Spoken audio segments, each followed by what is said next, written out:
meninggalnya almarhum Joshua Huta Barat ini karena tembak menembak dengan polisi yang lebih rendah pangkatnya dari dia. Padahal kami menemukan itu jejak-jejak ini pembunuhan berencana. Salah satu jejaknya itu kami temukan dari Jambi, di luar keluarga. Jadi pada bulan Juni almarhum itu sudah menangis, padahal dia seorang ajudan Brimob, bisa sampai menangis begitu saking takutnya bahwa dia akan dibunuh.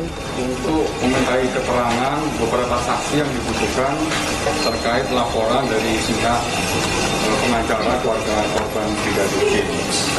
Dari hasil pemeriksaan yang sudah dilaksanakan di Polda Jambi, dan tentunya ini akan didalami kembali oleh Dinsus, dan melalui proses gelar perkara yang dilakukan sore hari ini oleh Kadif Sidik di Bitung. Jadi status laporan dari pihak pengacara keluarga Brigadir J dari penyelidikan, karena statusnya sudah dinaikkan menjadi penyidikan. Ini menunjukkan bahwa Dinsus bekerja penyelidikan sangat cepat. Ya. Tapi tetap kaidah-kaidah pembuktian secara ilmiah ini merupakan standar proporsional di dalam proses penyidikan. Yaitu nanti pada akhirnya kita bisa membuka tabir persoalan ini. Apa sesungguhnya yang terjadi? Kan itu pertanyaan publik kan. Apa sesungguhnya yang terjadi? Kemudian dan tentu saja tidak bisa kita lupakan adalah menjawab rasa keadilan bagi korban, keluarga korban maupun rasa keadilan publik demi tegaknya hukum di negeri kita. Digagas oleh Tampak bahwa melakukan yaitu menyalakan lilin dan berdoa, dan dengan harapannya adalah supaya almarhum daripada Joshua Huta Barat yaitu pembunuhnya segera diungkap. Dan kami bersyukur hari ini Mabes Polri telah merilis bahwa pembunuhan Joshua, bahwa penyidikannya telah ditingkatkan. Hotman Paris sebut Ferdy Sambo bisa bebas dari pasal pembunuhan berencana. Pengacara kondang Hotman Paris Hutapea menyebut mantan Kadif Propam Polri Irjen Ferdy Sambo bisa terbebas dari jerat pasal pembunuhan berencana terhadap Brigadir J.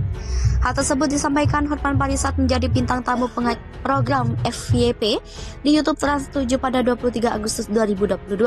Dalam kesempatan itu, Hotman Paris membeberkan informasi yang baru didapatkannya dari keterangan saksi DBAP dalam kasus Brigadir J. Menurut Hotman, jika keterangan saksi itu benar, maka akan sangat mempengaruhi dari segi hukum.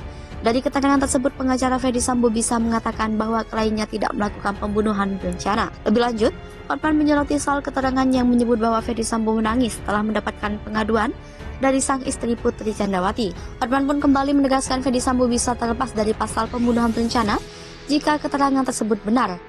Pengacara kondang Hotman Paris soroti panggilan sayang yang terdengar di tengah rapat DPR RI di Kapolri Jenderal Listio Sigit Prabowo. Hotman Paris mengunggah ulang video detik-detik mikrofon salah seorang anggota DPR RI Komisi 3 bocor.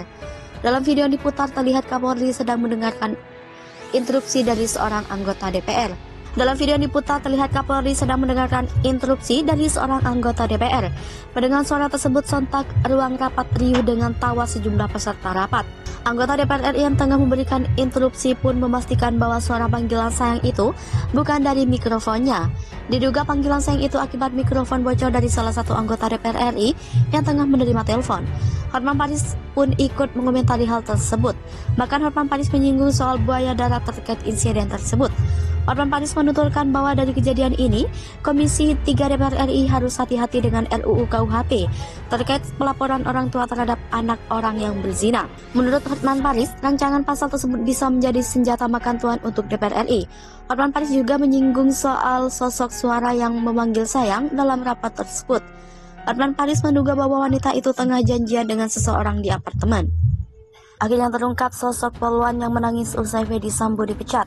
Tertunduk sedih di ruangan. Polri resmi menjatuhkan sanksi etik berupa pemecatan terhadap mantan Kadif Propam Polri, Irjen Fedy Sambo pada Kamis 25 Agustus 2022. Putusan pemecatan atau pemberhentian tidak dengan hormat terhadap Irjen Fedy Sambo diputuskan melalui hasil sidang Komisi Kode Etik Polri. Adapun sidang tersebut diketahui digelar sejak Kamis 25 Agustus 2022 pagi hingga Jumat 26 Agustus 2022 dini hari. Alhasil sidang tersebut menjadi sorotan seluruh rakyat Indonesia.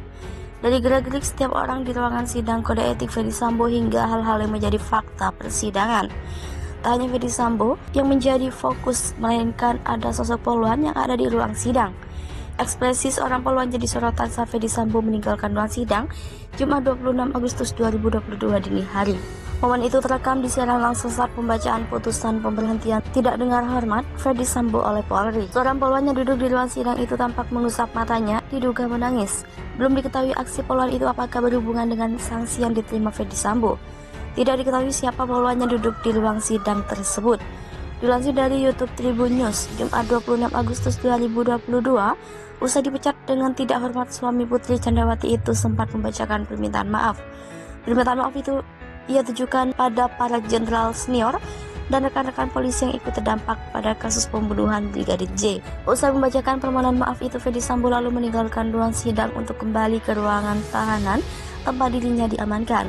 Namun ada momen yang jadi sorotan saat Fedy Sambo meninggalkan ruang sidang. Tampak pada video Fedy Sambo meminta izin untuk menyampaikan permohonan maaf secara tertulis. Pemimpin rapat pun meminta Fedy Sambo untuk membacakan secara langsung permintaan maaf tersebut. Dengan niat murni, saya ingin menyampaikan rasa penyesalan dan permohonan maaf yang mendalam atas dampak yang muncul secara langsung pada jabatan yang senior dan rekan-rekan jalankan dalam institusi Polri pada perbuatan saya yang telah saya lakukan. Setelah itu, Fedy Sambo menyerahkan map berwarna merah lalu bersiap meninggalkan ruang sidang. Ia tampak memegang map berwarna hijau di lengan kirinya. Kemudian dua anggota polisi dari Propam Polri tampak bersiap mengawal Fedy Sambo meninggalkan ruang sidang. Ketiganya kemudian hormat dan balik kanan untuk keluar dari ruang sidang. Pada langkah pertamanya hendak meninggalkan ruang sidang, Fedy Sambo terlihat mengatupkan bibirnya. Ia lalu kembali berjalan dengan tegap dan wajah yang lurus ke depan. Saat Fedy Sambo meninggalkan ruang sidang, kamera pun menyorot ke orang-orang yang ada di ruangan. Terlihat dua orang poluan duduk di kursi sisi kanan, satu poluan tampak berdiri untuk meninggalkan ruangan. Sementara satu poluan lainnya masih duduk dan lengan kirinya terlihat mengusap kedua matanya bergantian menggunakan jari. Poluan itu juga mengusap matanya menggunakan punggung tangannya. Setelah itu, ia juga ikut berdiri menyusul rekannya. Aksi itu jadi sorotan karena terlihat seperti sedang mengusap air mata. Tidak diketahui siapa poluan tersebut, namun sepertinya merupakan anggota Provos. Jangan lagi pura-pura sakit, duh malu boroknya terbongkar. Terancam dihukum mati meski punya surat sakti, pakar psikolog sebut Putri Candrawati bisa dapat keringanan hukuman meski suami salah jujur. Putri Candrawati akhirnya kembali muncul setelah ditetapkan sebagai tersangka. Putri Candrawati ditetapkan sebagai tersangka kasus pembunuhan Brigadir J. Hari ini Jumat 26 Agustus 2022, Putri Candrawati mendatangi Barreskrim untuk menjalani pemeriksaan. Istri Fedy Sambo diduga melewati jalur lain untuk masuk ke gedung Barreskrim Polri. Dikutip dari tribunnews.com dari tayangan eksklusif TV One, Putri Candrawati tiba di Barreskrim Polri sekitar pukul 11.15 WIB. Putri Candrawati, istri Fedy Sambo, sudah berada di Barreskrim Polri Jakarta untuk menjalani pemeriksaan sebagai tersangka kasus tewasnya Brigadir Nofriansah Yosua Huta Barat atau Brigadir J, Jumat 26 Agustus 2022. Pernyataan itu disampaikan Arman Haris, kuasa hukum Putri Candrawati. Penampilan Putri Candrawati hari ini mencuri perhatian publik. Istri Fedy Sambo itu terlihat mengenakan setelan celana dan blazer berwarna hitam. Sebelumnya, Polri menyebut alasan Putri tak ditahan meski ditetapkan sebagai tersangka lantaran memiliki surat sakti dari dokter yang berkaitan dengan kondisi mentalnya. Namun baru-baru ini pakar psikolog menyebut Putri juga bisa mendapat keringanan hukuman dengan dua cara ini. Pakar psikologi forensik UI Reza Indragiri menyebutkan Putri Candrawati yang menjalani pemeriksaan tim sus Polri pada hari ini Jumat 26 Agustus 2022 harus jujur soal kasus pembunuhan Brigadir J atau Brigadir Nofriansah Yosua Huta Barat. Apalagi kata Indra, posisi dia tersangka dengan ancaman hukuman mati. Lantas ia pun menyebutkan kejujuran yang harus istri Fedy Sambo itu lakukan yang paling tidak bisa membuat hukumannya lebih ringan. Lantas apakah Putri memang mengalami gangguan kejiwaan? Indra tidak dapat begitu saja menyebut Putri Chandrawati mengalami gangguan jiwa hingga menyebabkan pemeriksaan dirinya sempat tertunda beberapa kali. Untuk itulah, kata dia, harus dipastikan Putri Chandrawati memang mengalami gangguan jiwa dan penyebabnya apa. Pemeriksaan terhadap Putri Chandrawati dijadwalkan pada hari ini pukul 10.00 WIB di Barreskrim Mabes Polri Jakarta Selatan. Salah satu poin pemeriksaan penyidik terhadap istri ex Kadif Propam Polri itu ialah motif pembunuhan Brigadir J di Duren 3 pada 8 Juli 2022. Sebagaimana diberitakan Kompas TV sebelumnya, Putri Chandrawati telah ditetapkan sebagai tersangka pembunuhan Brigadir J bersama 4 orang lainnya, yakni Irjen Ferdy Sambo, Baradae atau Richard Eliezer, Bribka RR atau Ricky Rizal, dan Kuat Ma'ruf. Mereka dijerat pasal 340 KUHP tentang pembunuhan berencana, subsidi pasal 338 KUHP, junto pasal 55 dan pasal 56 KUHP. Berdasarkan keterangan Direktur Tindak Pidana Umum Barreskrim Polri Brigjen Pol Andrian Jajadi pada Jumat 19 Agustus 2022, Putri Chandrawati terekam kamera pengawas atau CCTV yang diperoleh di dekat tempat kejadian perkara hingga pos satpam dekat rumah dinas Kadif Propam Polri. Putri juga disebut berada di lantai 3 rumah dinas tersebut ketika Ferdy Sambo menanyai kesanggupan Bribka RR dan Barada Richard Eliezer untuk menembak Brigadir J.